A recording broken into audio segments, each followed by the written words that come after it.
This is Brendan Fraser back in the 1990s, but today he looks very different. Brendan Fraser rose to fame in the film Encino Man, and then continued to have a huge career in such movies as The Mummy and George of the Jungle. He was one of the most in-demand actors in Hollywood, as producers loved to work with him because he meant you were going to have a hit movie, and it was going to be a good movie because of how good of an actor he was. And back in the 90s, Brendan was in very good shape.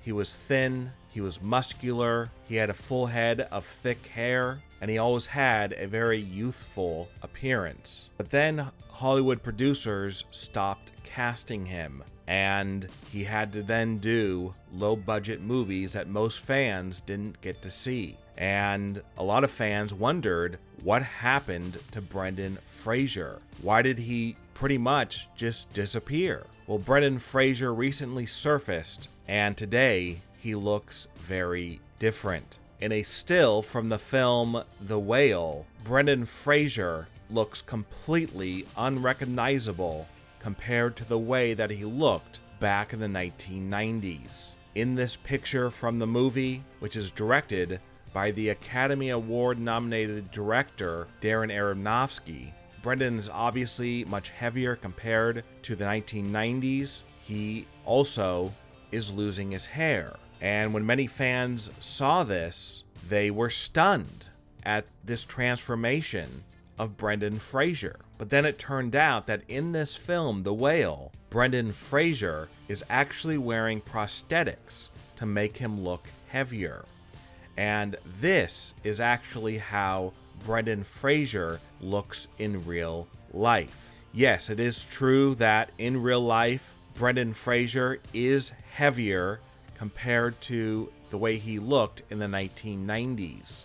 And in real life, Brendan is losing his hair, as his hair is very, very thin on top.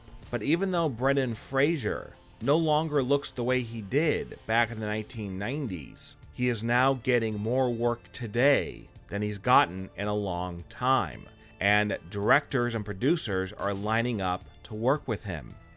And Brendan isn't shy or embarrassed about the fact that he looks different compared to the 1990s. You know, he'll go to the beach, he'll go for a walk, and the paparazzi will snap pictures. Some fans might say, oh, what happened to Brendan Fraser? He looks so different, he's gained weight. Well, as people get older, it happens. But even though Brendan Fraser looks different compared to back in the 1990s, he is still the same great actor that we all grew to know and love. What are your thoughts on the way Brendan Fraser used to look and the way that he looks today? And what's your favorite Brendan Fraser movie of all time? Leave a comment below and give me your opinion. And don't forget to subscribe and click the bell notification so you are notified when we upload a new video.